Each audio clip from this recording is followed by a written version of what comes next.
በጥቅምት 1900 የተነሳውን የጦር ኃይል ታሪካችንን ይዘን በዱላ ቅብብል ዛሬ ላይ ደርሰናል።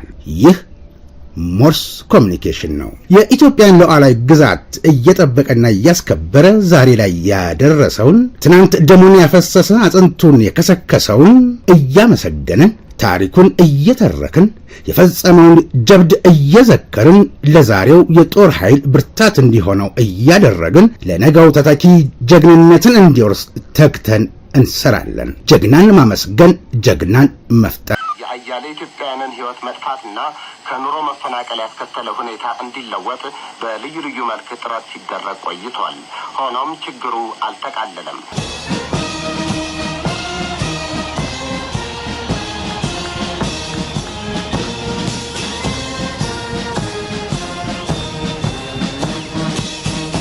ይህች ሀገር ድሃ ሀገር ናት። ይሄ ነው። ቢኖራት ቢተርፋት ሁሉም ይወዳት ነበር፣ ሁሉም ይመጣ ነበር። ድሃ እናትም እንዲሁ ናት። ብዙ የሚወዳት የለም። እኛ ግን የምንቆመውም የምንሞተውም ከዚች ድሃ እናታችን ጋር ነው።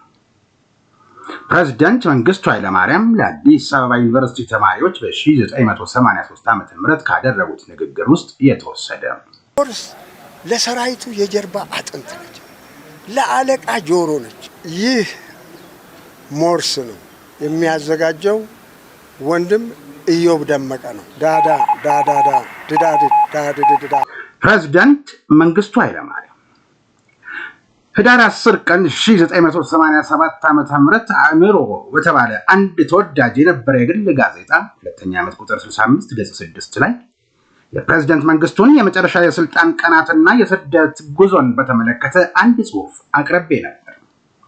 መንግስቱ ዛሬ የሚገኙበትን ሁኔታ ከመግለጼ በፊት ከላይ የጠቀስኩትን ጽሑፍ መሰረት በማድረግ እርሳቸውና መንግስታቸው ቁልቁል የወረዱበትን ጉዞና ሂደት እንዲሁም የፕሬዝዳንቱ የታቀደ የስደት ዝግጅትና መንገድ ምን ይመስል እንደነበር ባጭሩ ለማስቃኘት ሞክራለሁ።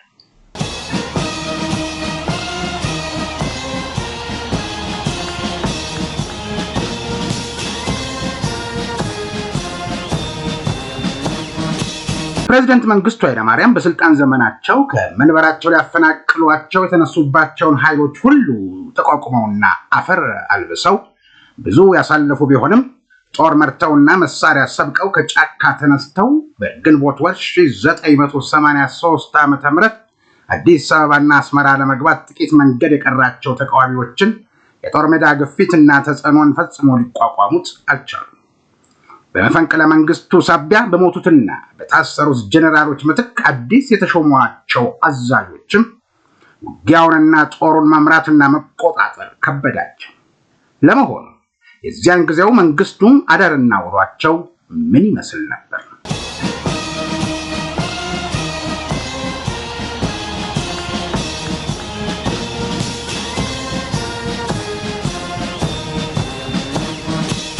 አዲስ አበባ መስከረም 1983 ዓ.ም በሶቪየት ህብረት ሶሻሊስት ሪፐብሊክ የኢትዮጵያ መንግስት አምባሳደር የነበሩት የኮሎኔል መንግስቱ ኃይለማርያም አባት የ50 አለቃ ኃይለማርያም ወልዴ ታናሽ ወንድም አቶ አስራት ወልዴ በአገሪቱ ፕሬዝዳንት ቀጥተኛ ትዕዛዝ ከሞስኮ ወደ ሐራሬ በመዛወር በዚምባብዌ የኢትዮጵያ አምባሳደር በመሆን ተሾሙ።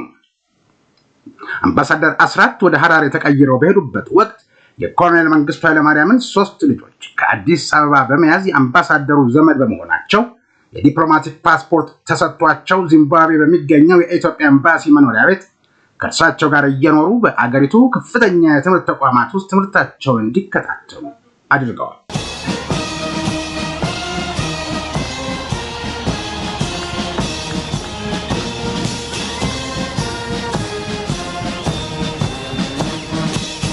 የካቲት መጋቢት ሚያዝያ 1983 ዓ.ም ሰሞኑን የሲጋራ ፍጆታቸው ከመጠን በላይ የጨመረው ፕሬዝዳንት መንግስቱ ኃይለማርያም ቅልጥፍና የተመላበት እንቅስቃሴያቸው ከተገታ ሰንበትበት ብሏል። ሰራዊቱ ግንባሩን እየተወ ወደ መሃል አገር የመምጣቱ ጉዳይ ደግሞ ደጋግሞ በህሊናቸው ውስጥ እየተመላለሰ ሰላም ነስቷቸዋል። እኒያ ቅብጥብጥ የመንግስቱ አይኖች ዛሬ እንቅልፍ ማጣት ተደምሮባቸው ደም ለብሰው አቀርዝዘዋል። በየሰዓቱ ከጦር ሜዳ የሚመጣው የመርዶ መልእክት ጭራሹኑ በቋፍ ላይ ያለችውን የፕሬዝዳንቱን ነፍስ ከፍተኛ ሐሳብ ውስጥ ከቷታል። ከሲጋራቸው ቀጥሎ ከእጃቸው የማይለየው በትረ መኮንናቸው ከሚሰጠው ወታደራዊ ግርማ ሞገስ አልፎ መሬት መቆርቆሪያና ቀኝ እግራቸውን መታመታ ማድረጊያ በአጠቃላይ መተከዣቸው ከሆነ ወራት ተቆጥረዋል። በሌላ በኩል ደግሞ የፓርቲና የመንግስት አካላት በሙሉ ጨርሰው ተዳክመዋል። በዚህ የተነሳ አስተዳደራቸው ሀገሪቱን መቆጣጠር የማይችልበት ደረጃ ላይ እየደረሰ ነው። በሁሉም አቅጣጫ የሚታየው ሁኔታ ፕሬዝዳንቱን ከማበሳጨቱም አልፎ ተስፋ አስቆርጧል። በመሆኑም መንግስቱ መላው ጠፋባቸውና ግራ በገባቸው ሰዓት ሚያዝያ 11 ቀን 1983 ዓ.ም አርብ ከሰዓት በኋላ የመንግስት ስራ ሁሉ ቆሞ ህዝቡ ንግግራቸውን አትኩሮት ሰጥቶ እንዲያዳምጥ አዘዙ። በዚህ ረጅም ሰዓት በፈጀው ንግግራቸው ህዝቡ አሳሳቢውን የአገሪቱን ጉዳይ በጥሞና መርምሮ የድርጊት አቅጣጫን የሚያመላክት አፋጣኝ ምላሽ እንዲሰጣቸው ጥሪ አቀረቡ።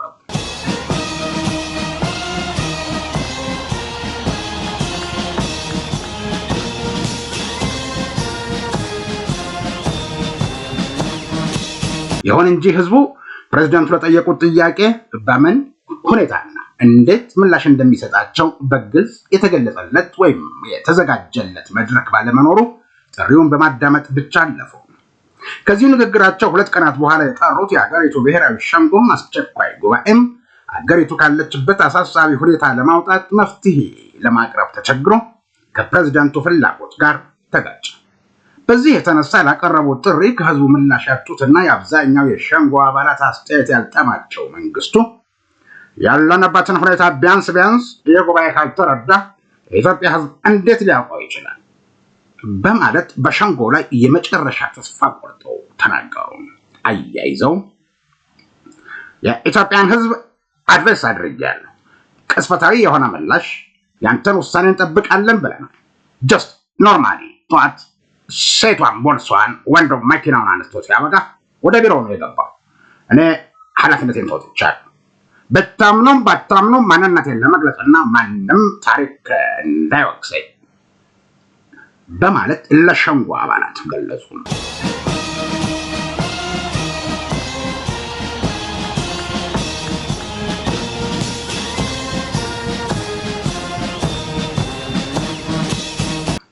ከዚህ ቀደም ባልታየ ሁኔታ ብዙ የሸንጎ አባላት በድፍረት ፕሬዝዳንቱን በመናገራቸው መድረኩ ለብዙዎች አስደንጋጭ ሆነ። በተለይም የብሔራዊ ሸንጎ አባል የነበሩ አንድ ሃይማኖት አባት ወደ ፕሬዝዳንቱ ዞር ብለው መንግስቱን ምናልባት በእርሱ አስተዳደር ምናልባት በእኛ አስተዳደር የኢትዮጵያ ህዝብ የማያምንበት ሆኖ ከተገኘ ከኢትዮጵያ አንድነት በኋላ ተወያይተን እርሱም እንደ አንድ ኢትዮጵያዊ በወታደርነት ደረጃው ያድራሉ ወይ ደግሞ የአገልግሎት ዘመኑ ተቆጥሮ ጡረታ እንሎታለን። ምንድነው የምንፈራው? ከሀገር አንድነት አይበልጡ እርሶ።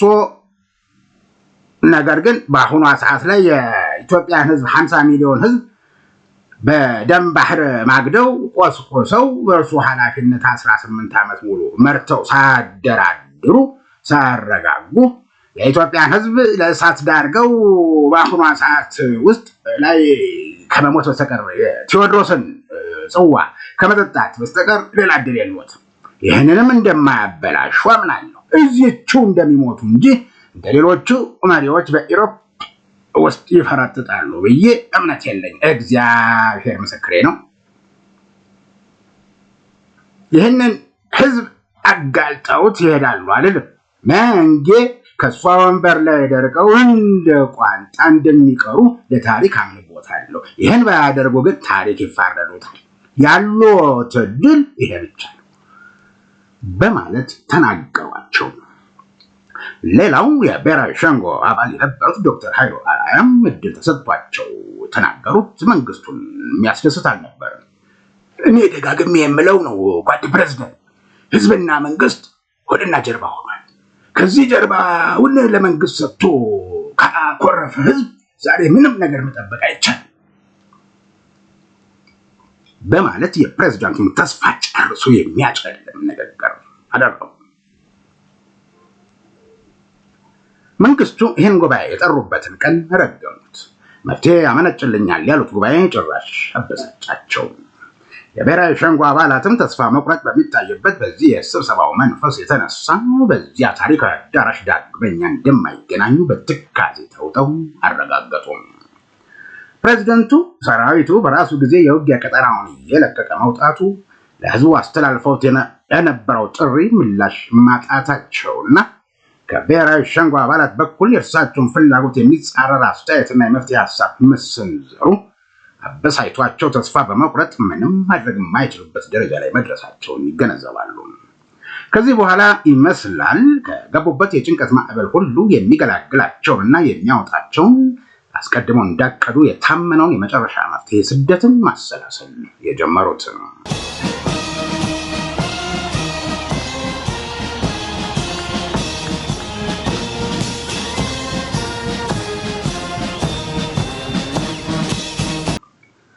አዲስ አበባ ሚያዝያ 1983 ዓ.ም የኢትዮጵያ ውጭ ጉዳይ ሚኒስቴር መስሪያ ቤት ሙሉ ለሙሉ ተቆጣጥሮ ለማሰራት ያቻላቸው ወይም የማይችለው በቅርቡ ከሞስኮ ወደ ሐራሬ የተዛወሩት የፕሬዝደንቱ አጎትና በዚምባብዌ የኢትዮጵያ አምባሳደር የነበሩት አስራት ወልዴ ከሚያዝያ ወር 1983 ዓ.ም መጀመሪያ ጀምሮ አዲስ አበባ ውስጥ ይገኛሉ። አዲስ አበባ ሚያዝያ 18 ቀን 1983 ዓ.ም ፕሬዝዳንት መንግስቱ ኃይለማርያም በብሔራዊ ሸንጎ አስቸኳይ ስብሰባ ከተጠናቀቀ 2 ቀናት በኋላ ሌተናል ጄኔራል ተስፋዬ ገብረኪዳንን የሪፐብሊኩ ምክትል ፕሬዝዳንት በማድረግ ይሾማሉ። አዲስ አበባ ሚያዝያ 19 ቀን 1983 ዓ.ም ፕሬዝዳንት መንግስቱ ከአሜሪካው ፕሬዝዳንት ጆርጅ ቡሽ የተላከ መልእክት በጽሕፈት ቤታቸው ተቀበሉ።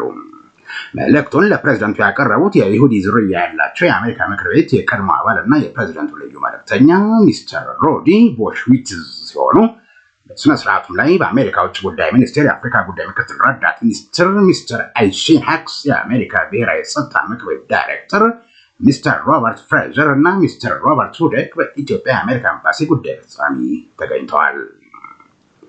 አዲስ አበባ ግንቦት 1 ቀን 1983 ዓ.ም ፕሬዝዳንት መንግስቱ ኃይለማርያም በጠቅላይ ሚኒስትር ተስፋዬ ድንቃ የሚመራ አዲስ የሚኒስትሮች ምክር ቤት አባላትን ሹመት አጸደቁ።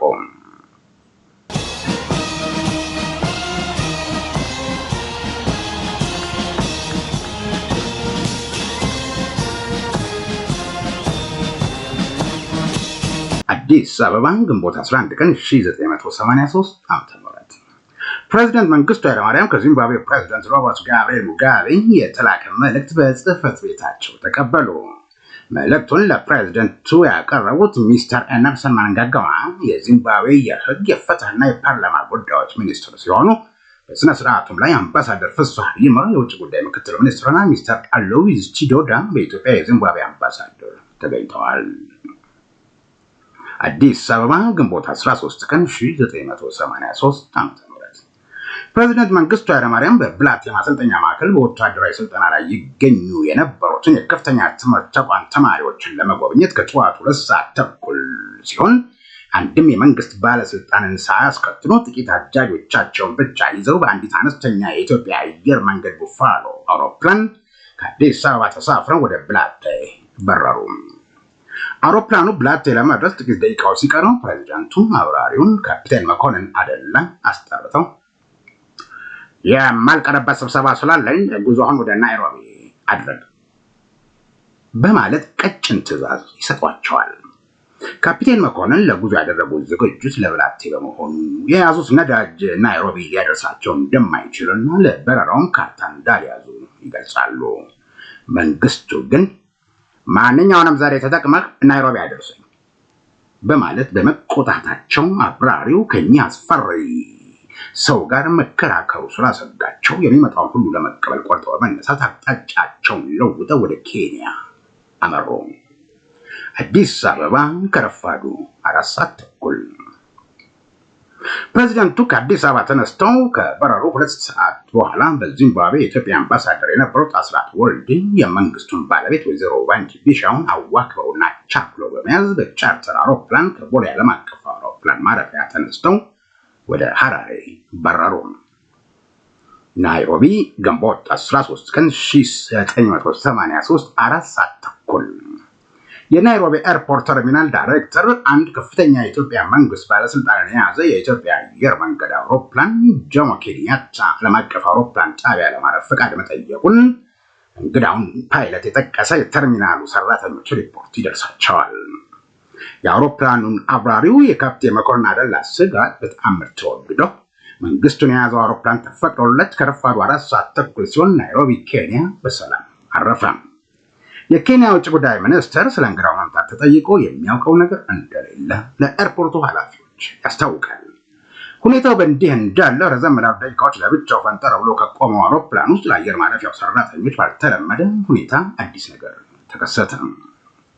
2 ክላሽንኮቭ ጠመንጃ ያነገጡና ግሪን ፋቲክ የለበሱ ወታደሮች ጥንቃቄ በተሞላበት እንቅስቃሴ ከአውሮፕላን ወርደው ዙሪያ ገባውን ቃኝተውና ተመልክተው ተመልሰው ወደ አውሮፕላኑ ሲገቡ ይታያሉ። በሁኔታው የተደናገጡት የኤርፖርቱ የጸጥታ ሰራተኞች የተጠለፈ አውሮፕላን ሊሆን ይችላል በሚል ግምት በፖሊሶችና በጋዜጠኞች ታጅበው ወደ እንግዳው አውሮፕላን ተጠጉ። እዚያም እንደደረሱ ሁሉም አይናቸው ያየውን ማመን አቃተው።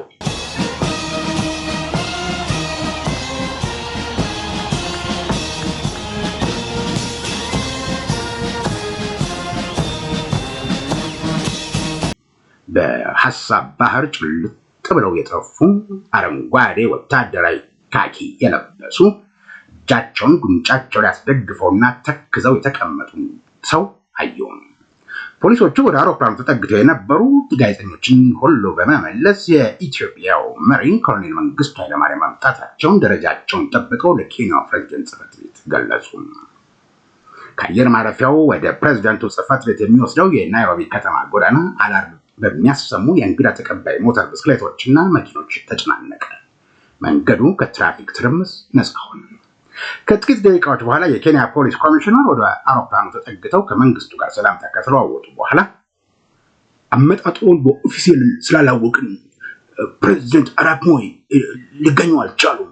እሳቸው አጣዳፊ ስራ ላይ ስለሚገኙ ሌላ ባለስልጣን መጥቶ ቢቀበሉ ቅር ይለዎታል በማለት ትህትና በተሞላበት ሁኔታ ኮሚሽነሩ ጠይቃሉ።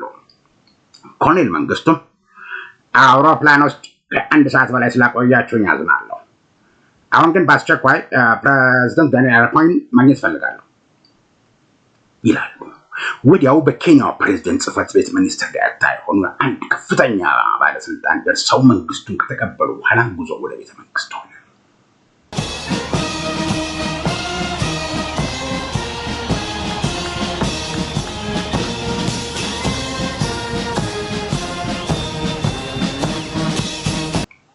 አዲስ አበባ ግንቦት 13 ቀን 1983 ዓ.ም ከቀኑ 6 ሰዓት ጦርነቱ ያስከተለው ሁኔታ እንዲለወጥ በልዩ ልዩ ወገኖች በልዩ ልዩ መልክ ጥረት ሲደረግ ቆይቷል። ሆኖም ችግሩ አልተቃለለም። ይልቁንም ወደ ባሰ ደረጃ እየተሸጋገረ በመሄድ ላይ ይገኛል። ስለዚህ ደም መፋሰስ እንዲቆምና ሰላም እንዲሰፍን በልዩ ልዩ ወገኖች የሀገሪቱ ፕሬዝዳንት ከስልጣን መውረዳቸው እንደሚበጅ ታመነበት ስለሆነ ይህንኑ በማመዛዘን ፕሬዝዳንት መንግስቱ ኃይለማርያም ዛሬው ዕለት ከስልጣን ወርደው ከኢትዮጵያ ውጭ ሄደዋል። ፕሬዝዳንቱ ከስልጣን በመውረድ አገር ለቀው በመሄዳቸው የሪፐብሊኩ ምክትል ፕሬዝዳንት ሌፍትናንት ጀነራል ተስፋዬ ገብረኪዳን ተክተው ይሰራሉ በሚል አስደንጋጭ ሰበር ዜና የኢትዮጵያ ራዲዮ የቀጥታ ስርጭቱን ጀመረ። የአያሌ ኢትዮጵያውያንን ሕይወት መጥፋትና ከኑሮ መፈናቀል ያስከተለ ሁኔታ እንዲለወጥ በልዩ ልዩ መልክ ጥረት ሲደረግ ቆይቷል። ሆኖም ችግሩ አልተቃለለም። ይልቁንም ወደ ባሰ ደረጃ እየተሸጋገረ በመሄድ ላይ ይገኛል። ስለዚህ ደም መፋሰስ እንዲቆምና ሰላምም እንዲሰፍን በልዩ ልዩ ወገኖች የአገሪቱ ፕሬዝዳንት ከስልጣን መውረዳቸው እንደሚበጅ ታመነበት ስለሆነ ይህንኑ በማመዛዘን ፕሬዝዳንት መንግስቱ ኃይለማርያም በዛሬው ዕለት ከስልጣን ወርደው ከኢትዮጵያ ውጭ ሄደዋል። ፕሬዝዳንቱ ከስልጣን በመውረድ አገር ለቀው በመሄዳቸው የሪፑብሊኩ ምክትል ፕሬዝዳንት ሌፍትናንት ጀነራል ተስፋዬ ገብረኪዳን ተክተው ይሰራሉ።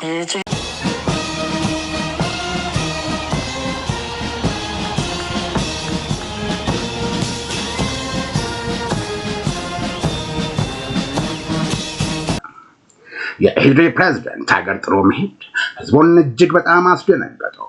ለኢትዮጵያ አንድነትና ለህልውና አለኝታና መከታ ናቸው ብሎ ለተከተላቸው ከመፈንቅለ መንግስት ሴራ ሰለባነት የታደጋቸውና የእሳቸውን አመራር ከልቡ አምኖና ተቀብሎ በየጦር ሜዳው የተማገደው ሰራዊትም ይህንን ሲሰማ ግንባሩን እየጣለም ወደ ጎረቤት ሀገርና ወደ መሀል ሀገር ጉዞውን ጀመረ። መንግስቱ ባለተራ ሆነው ዘመናቸው እዚህ ላይ ተፈጸመ። አንድ ሰውና አንድ ጥይት እስኪቀር ድረስ ለቤታዊት ኢትዮጵያ ክብር እንዋደቃለን በሚለው ዝነኛ መፈክራቸው የሚታወቁት መንግስቱ በዚያ አስጊና ቀውጢ ወቅት አገር ጥለው ይሄዳሉ የሚል እምነት በጥቂቶች ካልሆነ በስተቀር በማንም ዘንድ ፈጽሞ ስላልነበር ከሀገር የመውጣታቸው ዜና እንደተሰማ መላውን የኢትዮጵያን ሕዝብ እጅጉ አስገረመ፣ አሳዘነ፣ አስቆጨም። ናይሮቢ ምሳ ሰዓት ላይ በወዳጃቸው በፕሬዝዳንት መንግስቱ ኃይለማርያም ፊት ላይ የተመለከቱት የተረበሸ ሁኔታና የኢትዮጵያው መሪ ያልተለመደ ድንገተኛ አመጣጥ ግራ ያጋባቸው የኬንያው ፕሬዝዳንት ኤርፖርት ተገኝቼ ስላልተቀበልኩ ይቅርታ ጠይቃለሁ በማለት ንግግራቸውን ጀመሩ። ውይይታቸው ቀጠለ።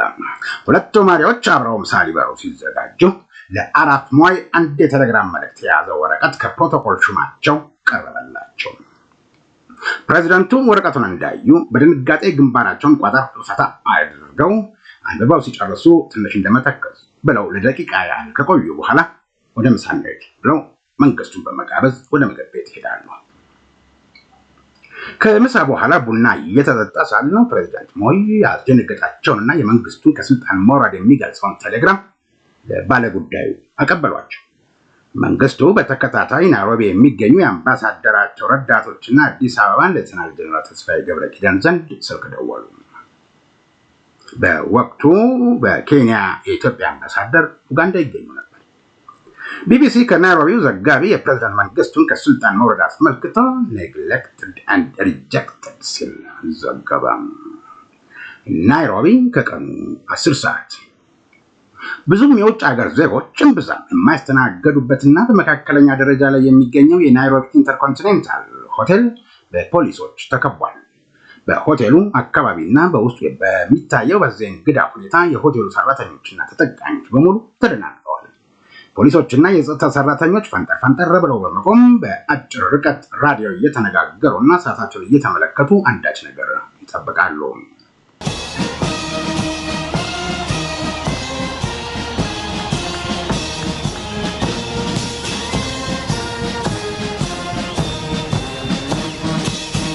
ናይሮቢ ከቀኑ 11 ሰዓት ኮሎኔል መንግስቱ ከፕሬዝዳንት ዳንኤል አራፕ ሞይ ጋር ከመሰነባበታቸው በፊት ወደ ዚምባብዌ እንደሚበሩ ለዚህም ጉዞ መጓጓዣ እንዲዘጋጅላቸውና ለፕሬዝዳንት ሮበርት ጋብርኤል ሙጋቤ እንዲገለጽ አድርገው በጥብቅ ወደሚጠበቀው ኢንተርኮንቲኔንታል ሆቴል አመሩ። እዚያም ከመስተዋቱ ውጭ ያሉትን አበቦች ቁጭ ብለው በአትኩሮት እየተመለከቱ ሲጋራቸውንና ሻያቸውን በላይ ይሉታል። ናይሮቢ ከምሽቱ 2 ሰዓት በኢንተርኮንቲኔንታል ሆቴል ከ3 ሰዓት በላይ የመሸጉት መንግስቱ ወደተዘጋጀላቸው ተሽከርካሪ በኬንያ የፖሊስና የጸጥታ ሰራተኞች ታጅበው ወደ ጆሞ ኬንያታ ኤርፖርት አመሩ። የመንግስቱ የጥበቃ ኃላፊ የነበሩት ሻለቃ ደመቀ ባንጃም በዚህ ዕድሜ ወደ ስደት አልሄድም፣ ወደ ሀገር እመለሳለሁ በማለት ለሌተናል ጀነራል ተስፋዬ ገብረኪዳን የጽሁፍ መልእክት ለምክትል ጠቅላይ ሚኒስትር ኃይሉ ይማኑና ለመከላከያ ኢንዱስትሪ ኮሚሽነር ለነበሩት ለአምባሳደር ነሲቡ ታዬ ደግሞ የቃል መልእክት ይዘው ከጥቂት አጃቢዎች ጋር የዚያን ዕለት ምሽት ወደ አዲስ አበባ ተመለሱ።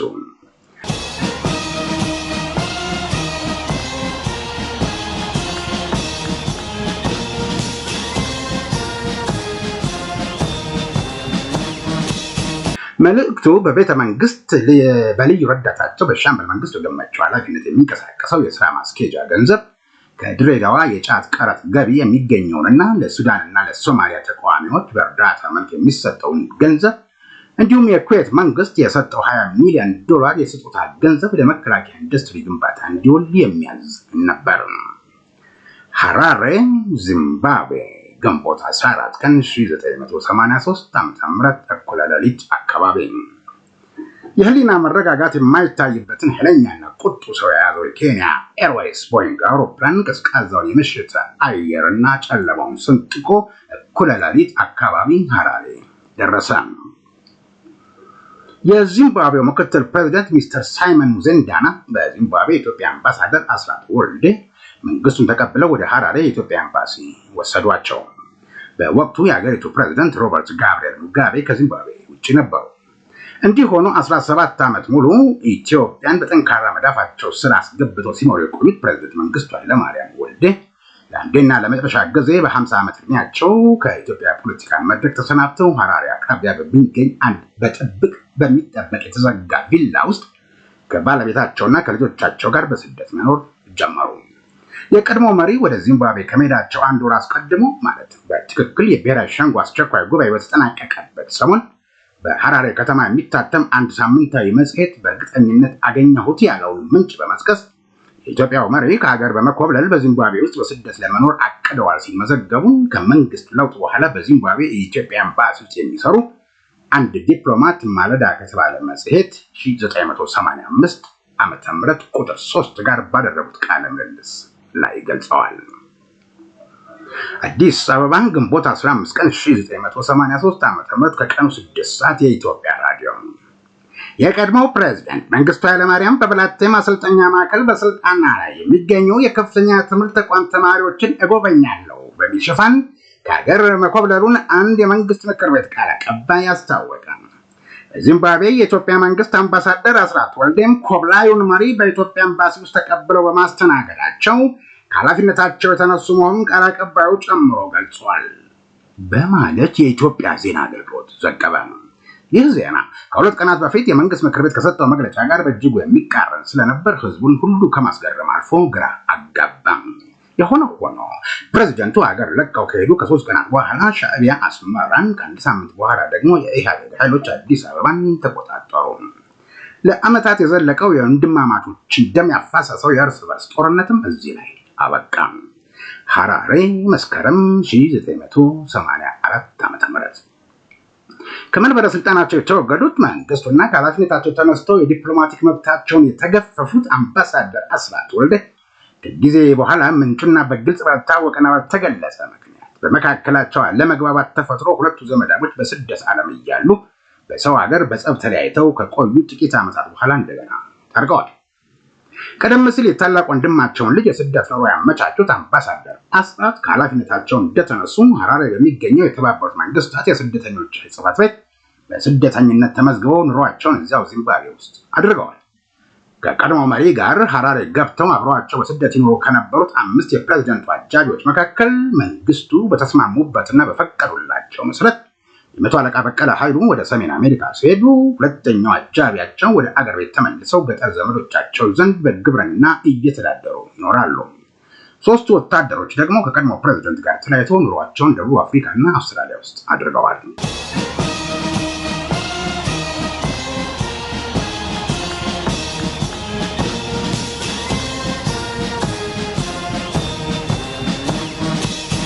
ሐራሬ የካቲት 8 ቀን 1986 ዓ.ም የቀድሞ ፕሬዝዳንት መንግስቱ ኃይለማርያም በስልጣን ዘመናቸው ለፈጸሙት ወንጀል ለፍርድ ይቀርቡ ዘንድ ተላልፎ እንዲሰጡት የኢትዮጵያ መንግስት ለዚምባብዌ መንግስት ጥያቄ ማቅረቡን የቪኦኤ ጋዜጠኛ ትሬቮር ግራንዲ ከሐራሬ ዘገበ።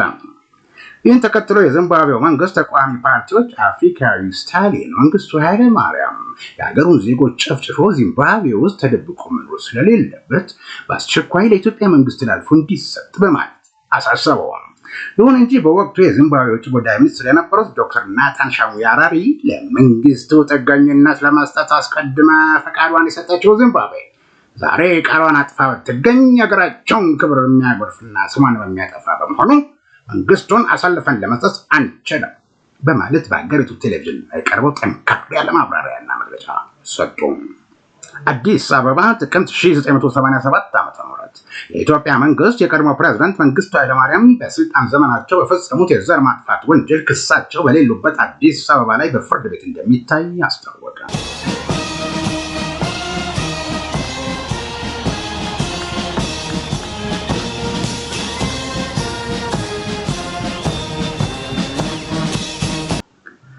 ሐራሬ ጥቅምት 24 ቀን 1988 ዓ.ም የህዝባዊ ግንባር ሐርነት ኤርትራ ሻዕቢያ የቀድሞውን የኢትዮጵያ መሪ መንግስቱ ኃይለማርያምን ለመግደል ወደ ሐራሬ የላካቸው ቅጥር ነፍሰ ገዳዮች ለወራት ያህል በመንግስቱ መኖሪያ አካባቢ ክትትልና ጥናት ሲያደርጉ ቆይተው አንድ ቀን መንግስቱንና ባለቤታቸውን ወይዘሮ ባንቺን ጋንሂል በሚገኘው መኖሪያቸው አካባቢ ንፋስ ለመቀበል ወጥተው ሳለ ሳያስቡት በድንገት ያገኟቸዋል።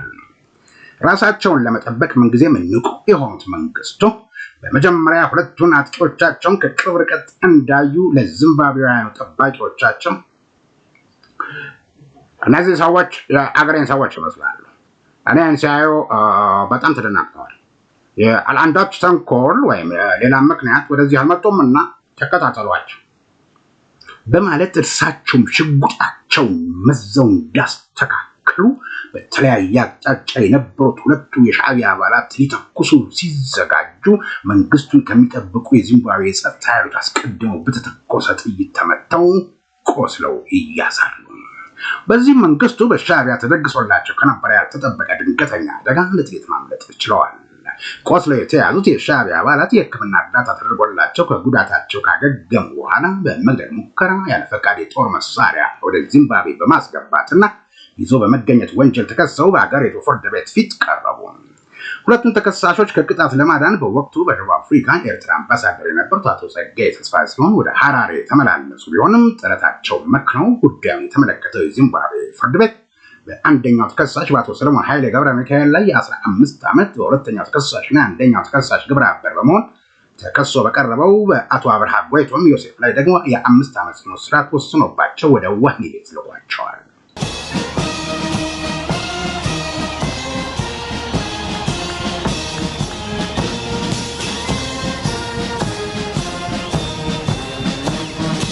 ታህሳስ 1992 ዓ.ም ኬፕ ታውን ደቡብ አፍሪካ የቀድሞ ፕሬዝዳንት መንግስቱ በአጋጠማቸው የአንጀት መታጠፍ ምክንያት ደቡብ አፍሪካ በሚገኝ አንድ ሆስፒታል ውስጥ የሕክምና እርዳታ ከተደረገላቸው በኋላ ወደ ሐራሬ ተመልሰዋል።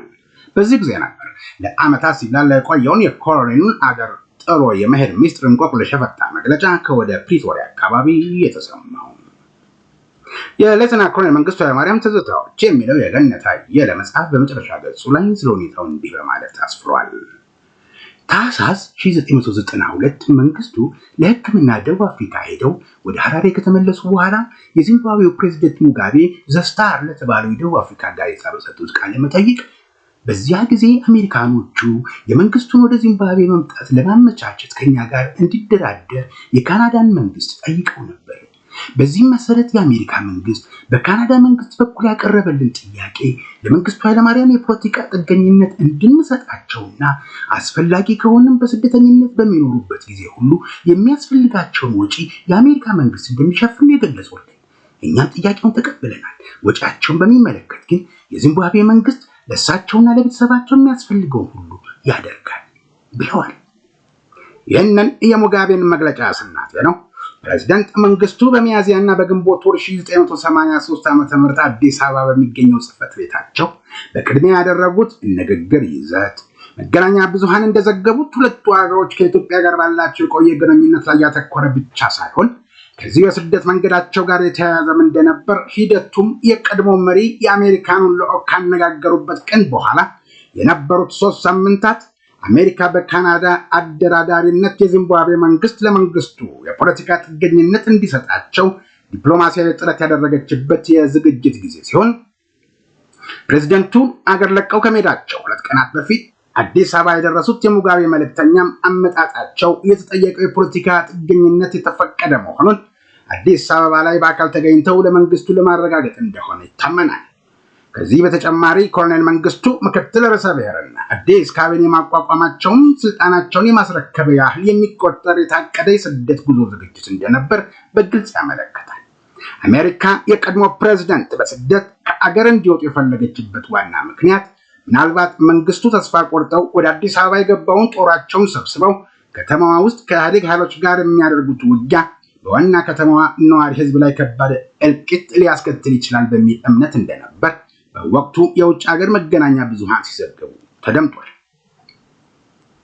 አዲስ አበባ ግንቦት 2000 ዓ.ም የቀድሞው መሪ በስደት ዚምባብዌ ከገቡ 17 ዓመት በኋላ በስልጣን ዘመናቸው ፈጽመውታል በተባለው የዘር ማጥፋት ወንጀል በተመሰረተባቸው ክስ ጉዳያቸው በሌሉበት ሲታይ ቆይቶ ግንቦት ወር 2000 ዓመተ ምህረት የፌደራሉ ጠቅላይ ፍርድ ቤት ጥፋተኛ ሆነው ስላገኛቸው በሞት እንዲቀጡ ወስኖባቸዋል። ከ2 ዓመት በኋላም ቅጣቱ ወደ ዕድሜ ልክ እስራት ተለውጦላቸዋል።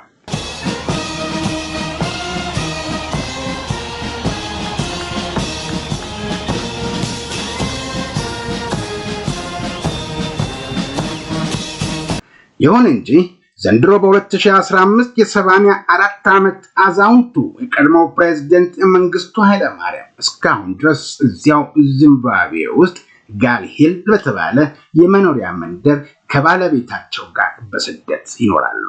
ሞርስ ለሰራዊቱ የጀርባ አጥንት ነች፣ ለአለቃ ጆሮ ነች። ይህ ሞርስ ነው የሚያዘጋጀው ወንድም ኢዮብ ደመቀ ነው። ዳዳ ዳዳዳ ዳዳዳ ሻምበል ኢዮብ አባተ ጀነራሎቹ ከተሰኘው መጽሐፋቸው ላይ ጥቂት ገጾችን ገልጠው ለሞርስ ባደረሱት መሰረት እኛ ደግሞ ለሞርስ ቤተሰቦች እነሆኝ ብለናል። የዛሬው ልዩ የሞርስ መሰናዶ በዚሁ አበቃ። ጤና ይስጥልኝ።